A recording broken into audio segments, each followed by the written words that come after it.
دینی معاملات کے اندر، حدود اللہ کے مسئلے میں، نفاذ شریعت کے مسئلے میں، رب رسول کے قانون کے مسئلے میں سیدنا فاروق اعظم رضی اللہ تعالیٰ عنہ کے مزاج کے اندر بہت زیادہ اللہ تبارک و تعالیٰ نے جذبہ رکھا ہوا تھا۔ پھر دوسری بات یہ تھی کہ حضرت عمر فاروق رضی اللہ تعالیٰ عنہ نے نا دنیا داری کی طرف توجہ نہیں کی۔ انسان کی سب سے بڑی کمزوری یہ ہوتی ہے کہ جب وہ مال کی طرف مائل ہونے لگ جاتا ہے نا، جب وہ دنیاوی آسائشوں میں زیادہ الجھ جاتا ہے، جب اس کی توجہ زیادہ تر دنیا میں نت نئے آنے والی سہولت کی طرف بڑھتی ہے، نت نئے آنے والے فیشن کی طرف بڑھتی ہے، نت نئی آنے والی چیزیں اسے اپنی طرف مائل کرتی، تو وہ روحانی طور پر کمزور ہوتا جاتا ہے۔ حضرت فاروق اعظم رضی اللہ تعالیٰ عنہ سردار تھے، اپنے قبیلے کے سمجھدار آدمی تھے، معاملہ فہم تھے، تدبر والے تھے۔ پھر اللہ نے موقع دیا اور انہیں اس منصب پر بٹھایا جو بہت بڑا منصب تھا، وہ مسلمانوں کے امیر بن گئے، نبی پاک علیہ السلام کے جانشین بن کر وہ بیٹھے، اور ان کے دور میں اللہ نے وسعت بھی عطا کی، بڑی بڑی فتوحات ہوئیں، بہت زیادہ مال غنیمت آیا، گنجائش آئی، اور دور کے تقاضوں کے بھی حضرت عمر پوری طرح آگاہ تھے۔ انہوں نے چھوٹے بچوں کے وظیفے مقرر کیے، پولیس کا محکمہ مقرر کیا، فوجیوں کی تنخواہیں لگائیں، اساتذہ کے معاملات دیکھے، علمی مذاکرے کیے، 4000 سے زیادہ مساجد کی تعمیر کی۔ اتنے سارے کام حضرت فاروق اعظم نے کیے، معاشرے کی جتنی بھی ضروریات تھیں ان سب سے حضرت عمر آگاہ تھے، لیکن ان کی کیفیت یہ تھی کہ صحابہ کرام فرماتے ہیں جب بھی ہم نے انہیں خطبہ دیتے دیکھا ان کے کرتے پر 3 پیبند لگے ہوتے تھے، یعنی انہیں پتہ سارا تھا، شعور سارا تھا، کپڑے خریدنے کا سلیقہ، کپڑے خریدنے کی طاقت، پہننے کا ڈھب، دور کے تقاضوں سے پوری آگاہی تھی، لیکن انہوں نے وہ سادگی کو، اور وہ جو سادگی میں خوبصورتی ہوتی ہے اس کے حسن کو کسی مقام پر ضائع نہیں کیا۔ اللہ تعالیٰ نے انہیں فضیلت عطا کی، اور یہ سادگی ان کی اتنی زیادہ معروف تھی، اتنی زیادہ معروف تھی، جو بندہ دنیا دار نہیں نہ ہوتا پھر وہ بزدل بھی نہیں ہوتا۔ اسے مال سے، شہرت سے، لوگوں کی گڈ بک میں آنے کا بہت زیادہ شوق نہیں نہ ہوتا، اس بندے میں فکری کمزوری اور فکری انتشار بھی پیدا نہیں ہوتا۔ حضرت سعد بن ابی وقاص رضی اللہ تعالیٰ عنہ فرمایا کرتے تھے کہ عمر فاروق نے کوئی زیادہ تقدیم نہیں کی ہم سے اسلام لانے میں، بہت سارے لوگ مقدم تھے، بہت سارے لوگ ان سے پہلے اسلام لائے، لیکن آپ فرماتے ہیں وہ آگے لوگوں سے کیوں نکل گئے، بہت سارے لوگوں سے زیادہ درجہ کیوں پا گئے؟ اس لیے پا گئے کہ انہوں نے دنیا داری کی طرف توجہ نہیں فرمائی، زیادہ مال کی طرف، دولت کی طرف۔ ہم دیکھتے ہیں کسی نہ کسی مقام پر آ کر لوگوں کی توجہ دولت اپنی طرف کر لیتی ہے، شہرت اپنی طرف کر لیتی ہے۔ نتیجہ کیا نکلتا ہے؟ نتیجہ یہ نکلتا ہے کہ انسان اگر مقاصد کے لیے نکلا ہوا ہوتا ہے نا، اگر انسان کوئی بڑے کام کرنے کے لیے نکلا ہوتا ہے تو پھر اس کو نہ تھوڑی سی دولت میں وہ چونکہ بند ہو جاتا ہے تو مقاصد حسنہ اس کے ضائع ہو جاتے ہیں۔ تو حضرت عمر فاروق کا پھر ایک اور بات میں نے دیکھی ہے، پروٹوکول لینا، شان بتانا، اور اپنے لیے مفت کا اعزاز مانگنا، یہ بہت سارے لوگوں کا وتیرہ بن گیا ہے۔ کسی نہ کسی سفارش کے روپ میں، کسی نہ کسی نام کے روپ میں، کسی نہ کسی تعارف کے رنگ میں کہتے ہیں مجھے ذرا تھوڑا سا نا لوگوں سے ہٹ کے پروٹوکول چاہیے، میں کوئی خاص پرسنالٹی ہوں۔ یہ اتنا بڑا نقص ہے معاشرے کا، اتنا بڑا نقص ہے کہ 2 4 5 لوگ بہت سارے لوگوں کو تکلیف میں مبتلا کر دیتے ہیں، بہت سارے لوگوں کو آزمائش میں ڈال دیتے ہیں۔ ایک آدمی روڈ پہ چڑھا ہوا ہے، وہ کیا ہے، وہ VIP ہے، لیکن اس کے نتیجے میں کتنے لوگوں کا سفر مشکل ہو گیا، کتنی ایمبولینس تھی جن کا گزرنا مشکل ہو گیا، کتنے لوگ تھے جو تکلیف اور اذیت میں آ گئے، لیکن اس کا پروٹوکول جاری ہے۔ اور پھر اعزازات، پھر بڑی بڑی باتیں۔ صحابہ فرماتے ہیں فاروق اعظم 22 لاکھ مربع میل کے حکمران تھے، لیکن جب وہ حج پہ گئے نا، کوئی اضافی پروٹوکول نہیں، کوئی الگ سے ان کے لیے خیمہ نہیں لگتا تھا۔ خود حضرت فاروق اعظم اپنی چادر اتارتے اور درخت پر دیکھتے جہاں چند ٹہنیاں ملی ہوتی ان پر چادر ڈال کے سایہ کرتے اور ان کے نیچے آرام کر لیتے۔ جب آپ کا پروٹوکول ہوتا ہے نا، جب آپ کا اعزاز ہوتا ہے، جب آپ کی کوئی شان ہوتی ہے، تو جن سے آپ پروٹوکول مانگ رہے ہوتے ہیں نا انہیں آپ نے تکلیف میں ڈالا ہوا ہوتا ہے. خوبصورتی انسان کی یہ ہے کہ وہ کسی پر بوجھ نہ بنے, تکلیف نہ کسی بندے کو اس کی وجہ سے ہو. بعض لوگ آ جاتے ہیں نا کہیں تو مصیبت کھڑی ہو جاتی ہے, وہ گھر والوں سے طرح طرح کے مطالبات کرتے ہیں. تو سیدنا فاروق اعظم کی طبیعت میں کوئی پروٹوکول نہیں, کسی قسم کی کوئی تکلیف کسی کو دینا یہ حضرت عمر گوارا نہیں کرتے. پھر دوسری بات یہ تھی کہ مزاج کے اندر جو بہت زیادہ عاجزی تھی نا, جو انکساری تھی. بچے کھیل رہے تھے, اب بچے چھوٹے چھوٹے کھیل رہے ہیں اور ایک آدمی جو امیر المومنین ہیں, جو 22 لاکھ مربع میل کے حکمران ہیں, وہ آ گئے حضرت عمر. تو بچے ان کو دیکھ کے دوڑ پڑے. کھجوریں بچے کھا رہے تھے تو حضرت عمر قریب گئے تو ایک بچہ کھڑا رہا. آپ فرمانے لگے بھائی تم کھجوریں توڑ رہے تھے؟ انہوں نے کہا نہیں حضور ہم کھجوریں نہیں توڑ رہے تھے, بلکہ جو گری ہوئی تھی وہ ہم نے اٹھا کے کھائی ہیں. تو حضرت عمر نے تھپکی دی. اب وہ بچہ چھوٹا سا کیا کہتا ہے حضرت عمر سے؟ آپ شخصیت کا قد کاٹ دیکھیں, وقار دیکھیں, مقام دیکھیں, لیکن وہ چھوٹا بچہ عرض کرتا ہے امیر المومنین یہ میں نے نا کھجوریں بڑی مشکل سے زمین سے جمع کی ہیں. وہ جو کونے پہ سامنے بچے کھڑے ہیں بڑے شرارتی اور تیز ہیں, اور وہ اس طاق میں کھڑے ہیں کہ میں ان کے قریب سے گزروں گا تو وہ میری کھجوریں چھین لیں گے.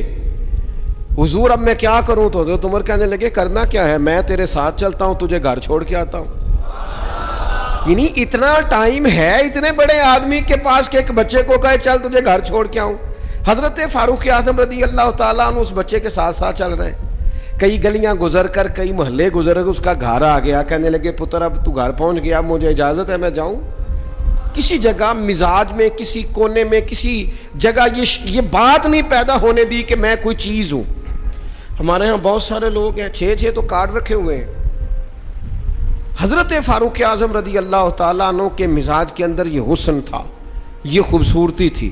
یہ خوبصورتی ہوتی ہے کہ انسان بڑا ہو پر اپنے آپ کو بڑا سمجھے نا, اس کا بڑا اونچا قد ہو لیکن وہ زمین پہ بیٹھنا پسند کرے. علمی فکری صلاحیتیں بہت زیادہ ہوں لیکن اس شخص کا مزاج یہ ہو کہ کسی جگہ اس بندے سے مل کر انسان اپنے آپ کو چھوٹا محسوس نہ کرے. حضرت فاروق اعظم کے مزاج کی یہ سادگی. پھر اس کے بعد ان پر نا باتیں پوری طرح طاری تھیں. میں بڑی معذرت کے ساتھ عرض کروں گا, آج لوگوں نے دین کے کپڑے پہنے ہوئے ہیں, وہ دیندار نہیں ہیں. انہوں نے دین کا لباس پہنا ہوا ہے لیکن دیندار نہیں ہے. انہوں نے دین کا تعارف اپنے ساتھ لگایا ہوا ہے, سابقہ اور لاحقہ لگایا ہوا ہے, میں فلاں صاحب ہوتا ہوں. لیکن ان کی گفتگو, ان سے اٹھنا بیٹھنا, ملاقات کرنا, وہ ثابت نہیں کرتا کہ یہ بندے دیندار ہیں. انداز نہیں بتاتے. دیندار کے لہجوں سے بھی دین چھلکتا ہے, اس کے اخلاق سے, گفتگو سے دین کی خوشبو آتی. لیکن انسان کہے کہ چونکہ میری پگڑی بڑی ہے لیکن ہے صرف پگڑی تو مجھے دیندار مانو, میری وضاقتہ صرف دینداروں جیسی ہے, تو یہ نہیں ہوتا. میں رات ایک جگہ پہ کہہ رہا تھا کہ رسول پاک صلی اللہ تعالیٰ علیہ وسلم کا جو اخلاقی کمال ہے نا, حضور علیہ الصلوۃ والسلام نے جو اخلاقی قدروں کو عروج دیا ہے, وہ قدریں ہمارے اندر پیدا ہوں گی تو پھر پتہ چلے گا ہم کتنے دیندار ہیں. ہمارا صبر, ہمارا حوصلہ, ہمارا درگزر, ہمارا معاف کرنا, ہمارا خیر خواہی کرنا, ہمارا دوسروں سے محبت کرنا, ہمارا عزت نفس والا ہونا, کبھی کسی کے سامنے ہاتھ نہ پھیلانا, یہ بتائے گا ہم کتنے دیندار ہیں. ہمارے کردار کی عظمت بتائے گی ہم کتنے دیندار ہیں. لیکن اگر ہمارے مزاجوں میں یہ چیزیں موجود نہیں تو پھر ہم جبراً تو کسی کو منوا لیں گے لیکن وہ جو اعلیٰ اخلاقی اقدار ہیں وہ نہیں ہوں گے. حضرت عمر کا یہ کمال ہے کہ ان پر پوری طرح دین نافذ تھا, طبیعت اور مزاج پر نافذ تھا. تو انسان اپنے بچوں کو ہمیشہ وہ چیز دیتا ہے جو اسے سب سے زیادہ اچھی لگتی ہے. ایک دن حضرت عمر نے چاہا کہ میں نہ کچھ خاص نصیحتیں کروں لوگوں کو, کچھ خاص پیغام دین کا دوں. تو آپ نے لوگوں کو مسجد میں جمع کیا تو کافی سارے لوگ جمع ہو گئے, شہری بھی دیہاتی بھی. حضرت فاروق اعظم رضی اللہ تعالیٰ عنہ نے کتاب و سنت کے پیغام کو بڑا چن کے, بڑا تلاش کر کے اور بڑی ذوق سے, بڑی وارفتگی کے ساتھ, بڑے خاص لہجے میں ان لوگوں تک پہنچایا. جناب عمر نے بڑے درد سے باتیں کی اور لوگوں نے سنی. گفتگو ختم ہو گئی, لوگ اپنے اپنے گھروں کو چلے گئے. حضرت فاروق اعظم رضی اللہ تعالیٰ عنہ گھر گئے اپنے بچوں سے، اہل خانہ سے، فرمانے لگے جو گفتگو میں نے مسجد میں کی ہے تم نے بھی سنی ہے کہ نہیں؟ نے کہا جناب ہم نے بھی سنی ہے۔ آپ فرمانے لگے میں نے آخر میں ایک بات بھی کی تھی۔ کہا جی ہاں آپ نے آخر میں کہا تھا جس نے میری بات پر عمل نہ کیا میں سزا بھی دوں گا، کوڑا بھی اٹھے گا، حد بھی جاری ہوگی، اگر جو حدود اللہ میں نے بیان کی ہیں اگر کسی بندے نے ان کو کراس کیا تو سزا بھی۔ کہا جناب بالکل ہم نے سنا ہے، آپ نے فرمایا ہے کہ جو نہ مانے گا اسے سزا بھی ہوگی۔ تو حضرت عمر کہنے لگے اب تم ایک بات اضافی سن لو، وہ جن کو میں نے تقریر سنائی ہے نا اگر وہ نہیں مانیں گے تو سزا سنگل ہوگی، اور اگر عمر کے گھر والے نہیں مانیں گے تو پھر سزا ڈبل ہوگی۔ تمہارے لیے سزا ڈبل ہے، تمہاری ذمہ داریاں ڈبل ہیں۔ اگر کسی کا دینی تعارف ہے، اگر کوئی بڑے خاندان سے ہے، اگر کوئی اپنا تعارف کسی اونچے قبیلے سے رکھتا ہے، اگر کسی کی نسبت کسی بڑی شخصیت کے ساتھ، تو اس کی تو سزا ڈبل بتا رہے ہیں جناب عمر۔ وہ فرماتے ہیں بھی سزا ڈبل ہے، اگر تیرا عہدہ اونچا، میں پیر صاحب کا بڑا قریبی ہوں، تو تیرے اخلاق بتانے چاہیے تو کتنا قریبی ہے، تیرے اوپر اس کا اثر ہو پتہ چل جائے گا تو کتنا قریبی ہے۔ نیرا نیڑے بیٹھنے سے تو کوئی قریبی نہیں ہوتا، میرا 20 تصویریں ساتھ آنے سے تو کوئی قریبی نہیں ہوتا۔ تعلیم کا، تربیت کا، اخلاق کا، کردار کا حضرت عمر نے فرمایا ڈبل سزا دوں گا۔ آج ہماری ساری نصیحتیں غیروں کے لیے، ہمارے سارے پیغامات اوروں کے لیے، اور جب ہمارے اپنے گھر کی باری آتی ہے، جب اپنے گھر میں نفاذ دین کی باری آتی ہے تو بہت سارے لوگ جو ہیں وہ کمزور نظر آتے ہیں، بہت سارے لوگ جو ہیں وہ کچے نظر آتے ہیں۔ تو حضرت عمر چونکہ حدود اللہ کے معاملے میں سخت تھے۔ پھر ایک اور بات بھی تھی، حضور علیہ الصلوۃ والسلام نے فرمایا عمر تمام لوگوں سے دین کے معاملے میں زیادہ سخت ہے، لیکن وہ سختی جو تھی نا وہ غیر شعوری سختی نہیں تھی، ایسا نہیں تھا کہ کبھی حدود کراس ہو جائیں۔ ہمارے ہاں بعض لوگ دین کا دعویٰ کرتے ہیں تو ان کے مزاجوں میں اتنی شدت آ جاتی ہے، اتنی شدت آ جاتی ہے کہ وہ کہتے ہیں نہیں جی نہیں میرے سے نہیں بات برداشت ہوتی۔ بھئی آپ جرم کے مطابق ہی سزا دیں گے نا، جرم سے زیادہ تو نہیں نا دیں گے۔ آپ کسی شخص کے لیے کسی سزا کا اعلان کریں گے تو اس کی غلطی کے مطابق ہی کریں گے نا، غلطی سے 4 قدم آگے ہو کے تو آپ سزا کا اعلان نہیں کریں گے۔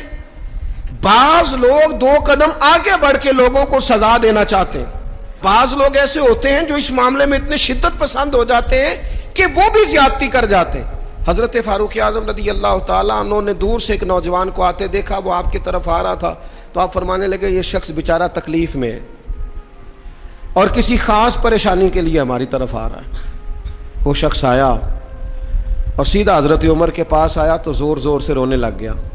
میں خاص بات کرنے لگا ہوں، یہ میرا کلام ذرا بڑوں سے ہے، بڑوں سے۔ ابا جی کو چاہیے بچہ جتنی غلطی کرے نا اتنا ہی ڈانٹیں، وہ پھر 6 ہفتے نا ڈانٹنا شروع کر دیں۔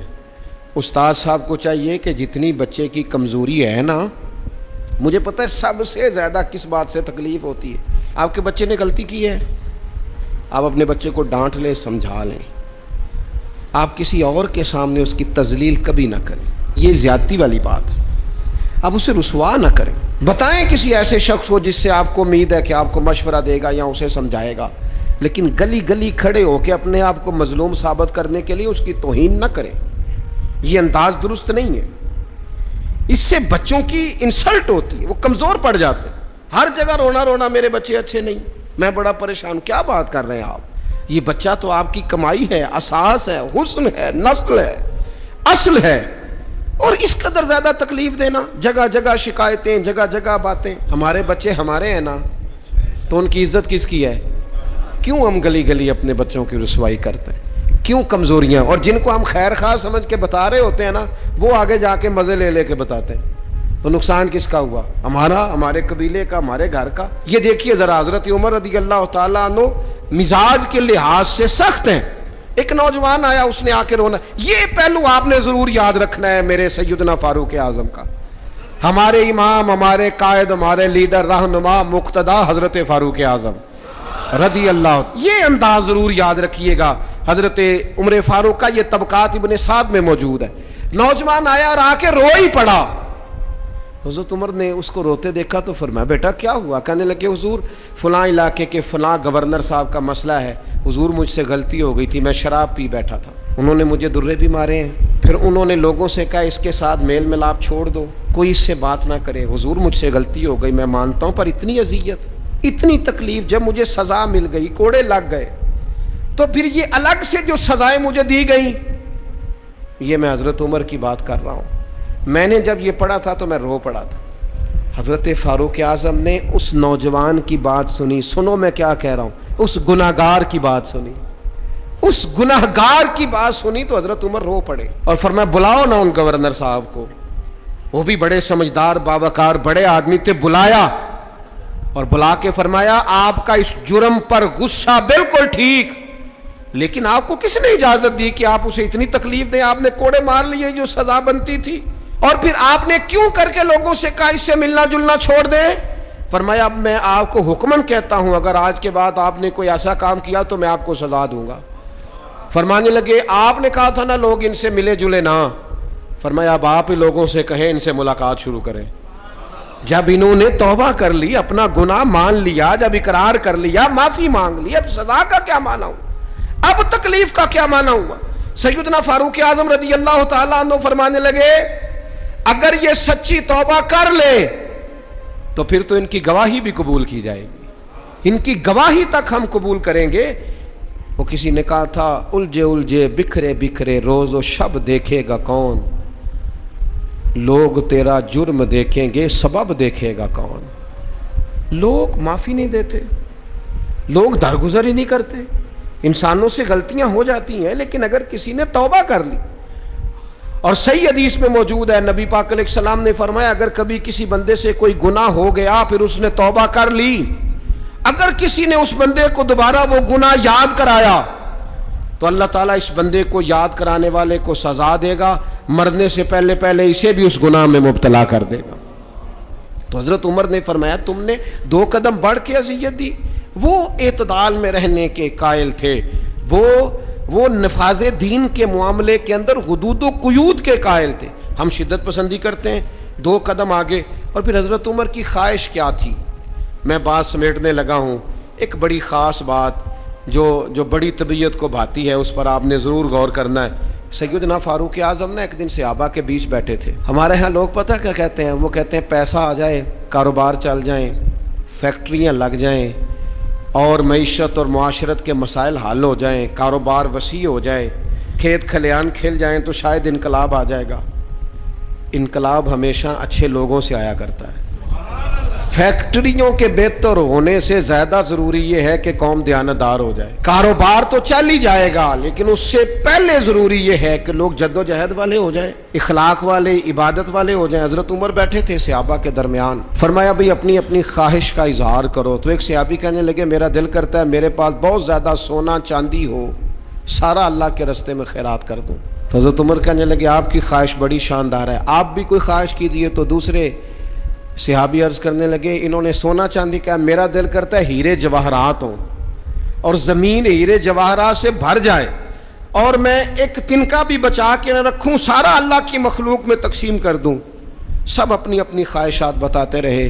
حضرت عمر رضی اللہ تعالیٰ عنہ فرمانے لگے تم سب کی خواہشات بجا ہیں، لیکن اگر مجھ سے پوچھو نا تو میرا دل کرتا ہے زمین بھر جائے حضرت معاذ ابن جبل جیسے لوگوں سے، میرا دل کرتا ہے زمین بھر جائے حضرت ابو عبیدہ بن جراح جیسے لوگوں سے، میرا دل کرتا ہے زمین بھر جائے حضرت سالم مولا جیسے لوگوں سے، میرا دل کرتا ہے ان جیسے لوگوں سے زمین بھر جائے اور میں ان سب کو اللہ کی فرما برداری کے کاموں میں لگا دوں، رجال کار پیدا ہوں، اچھے لوگ پیدا ہوں، مردان خدا پیدا ہوں، وہ لوگ پیدا ہوں جن کے کردار کی خوشبو سے زمانہ مہک اٹھے۔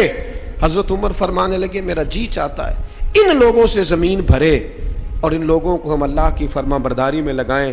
تو حضرت عمر نے ہمیں یہ سبق پڑھایا کہ چاندی اور سونا بڑا آ جائے، دودھ اور شہد کی نہریں بھی بہہ جائیں، لیکن اگر دیانتدار قیادتیں ہی موجود نہ ہوں، اگر قوم امانت داری سے، تقوی سے، محنت سے، جد و جہد سے آ رہی ہو تو انقلاب کیسے آئے گا؟ ہمیں سبق دیا کہ رجال کار تیار کرو، تعلیم و تربیت کے ساتھ ایسے لوگوں کو تیار کیا جائے جن کا اخلاق دین کے مطابق ہو، کردار دین کے مطابق ہو، سوچوں پہ اللہ کے خوف کا پیرا ہو، ان کی زندگی نکھری ہوئی ہو، سجی ہوئی ہو، سنوری ہوئی ہو۔ ایسے لوگ جب امت تیار کرنے میں کامیاب ہو جائے گی، مزاج بن جائے گا، پھر دیکھیں گے کہ انقلاب کس عظمت کے ساتھ، کس بلندی کے ساتھ آتا ہے۔ ان اعلیٰ کردار والے لوگوں کو تیار، اور وہ اعلیٰ کردار والے لوگ تیار کیے جا سکتے ہیں، اپنے ادارے میں تیار کیے جائیں، اپنی خانقاہ میں تیار کیے جائیں، مسجد میں تیار کیے جائیں، کچھ نہ ہو سکے تو اپنے گھر میں اپنے بچے تیار کیے جائیں، ان کو کردار کی بلندیاں اور عظمتیں سکھائی جائیں۔ یہ بات، یہ ابلاغ اگر آگے ہونے لگ جائے تو پھر شعوری بلندی اور شعوری پختگی آئے گی۔ یکم محرم الحرام سیدنا فاروق اعظم رضی اللہ تعالیٰ عنہ کا یوم شہادت ہے۔ کوشش فرمائیے گا اپنے اپنے گھروں میں، اپنے اپنے علاقوں میں حضرت عمر کی یاد منانے کی کوشش کی جائے، ان کا تذکرہ کیا جائے۔